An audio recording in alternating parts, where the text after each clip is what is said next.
लेकिन हमारा सनातन धर्म जो कि सबसे पुरातन धर्म है, इस धर्म की भी ब्रह्मांड उत्पत्ति का अपना एक अलग मत है। आज के इस वीडियो में हम आपको बताएंगे कि आखिर ब्रह्मांड कैसे बना, वेदों के अनुसार कैसे ईश्वर ने इस पृथ्वी की रचना की।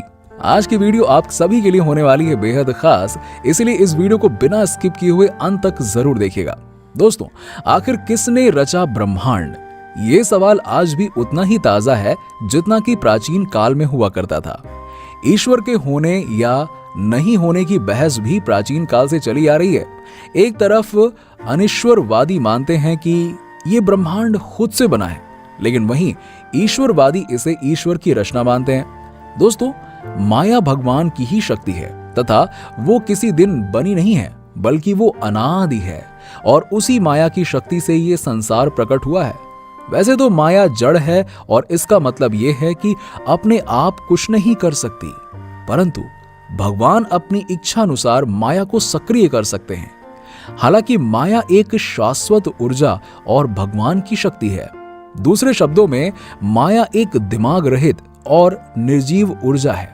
ये ब्रह्मांड को प्रकट करने के लिए स्वयं को सक्रिय करने का निर्णय नहीं ले सकती, परंतु जब भगवान माया को सक्रिय करते हैं तो अपने स्वयं के अंतर्निहित भौतिक गुणों के अनुसार माया ब्रह्मांड के रूप में प्रकट होती है।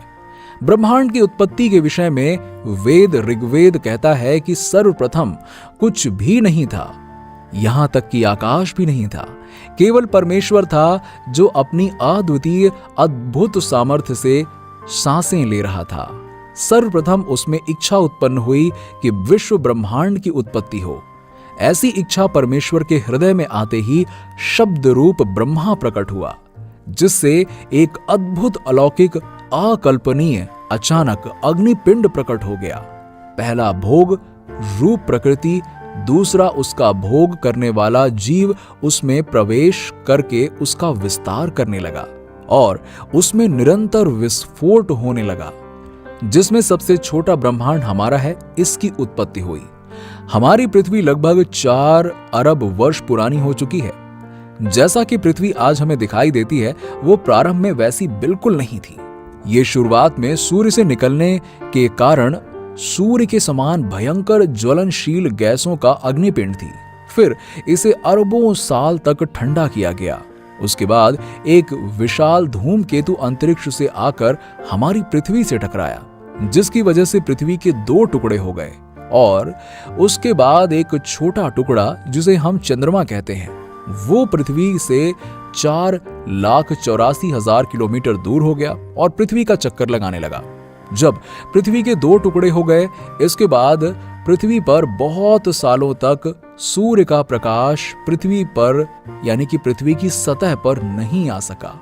चंद्रमा पृथ्वी के जिस हिस्से से अलग हुआ, वहां पर पृथ्वी में एक बहुत बड़ा गड्ढा बन गया जो करीब 12 किलोमीटर गहरा था, जिसमें पानी जो अंतरिक्ष से बरसता है धीरे धीरे अपने मिट्टी के कणों को बहाकर ले जाकर उसमें जमा यानी कि एकत्रित होने लगा, जो सबसे गहरा महासागर प्रशांत महासागर के रूप में आज पृथ्वी पर विद्यमान है। इसके बाद पृथ्वी में उपस्थित विभिन्न प्रकार की गैसें पानी को पाकर अपने को वाष्पित करके पृथ्वी की सतह के ऊपर उठने लगीं। जो गैसें ज्यादा द्रव्यमान वाली थीं, वो नीचे रहीं और जो बहुत अधिक हल्की थीं, वो पृथ्वी की सतह से बहुत ऊपर उठकर अपने चरमोत्कर्ष पर जाकर जमने लगीं, जैसे कि ओजोन की परत। इस प्रकार से पृथ्वी पहले से विद्यमान पानी जब पुनः सूर्य प्रकाश का ताप पृथ्वी की सतह पर आना शुरू हुआ, शुद्ध रूप से तो ये जीवन के लिए सहयोगी बना और दूसरी तरफ पृथ्वी पर उपस्थित पानी वाष्पित होकर पृथ्वी के वायुमंडल में बादल के रूप में एकत्रित होने लगा और समय समय पर जैसे पृथ्वी जब सूर्य के करीब से गुजरती, तब ये बादल पानी की बूंदों के रूप में बरसने लगे। इस प्रकार से पृथ्वी पर ऋतुएं, मौसम का प्रारंभ हो गया।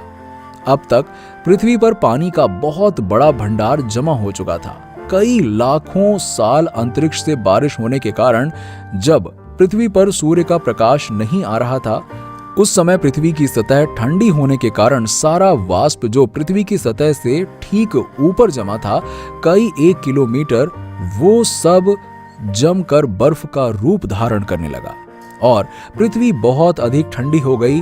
कई किलोमीटर अंदर तक सतह से बिल्कुल ठोस हो गई।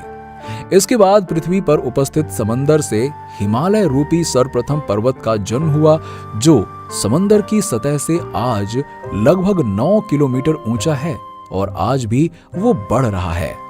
जहां आज पृथ्वी पर हिमालय पर्वत है, कभी वहां लाखों करोड़ों साल पहले टेनिथ नामक समंदर हुआ करता था। आज भी हिमालय पर बहुत बड़ी मात्रा में बर्फ के अतिरिक्त उसकी चोटियां नमक से ढकी हैं, जो ये सिद्ध करता है कि ये समंदर से आई हैं। तो दोस्तों, इस प्रकार सृष्टि की उत्पत्ति हुई। अगर आपको हमारी ये वीडियो अच्छी लगी हो तो हमारे चैनल को लाइक करें और सब्सक्राइब जरूर करें।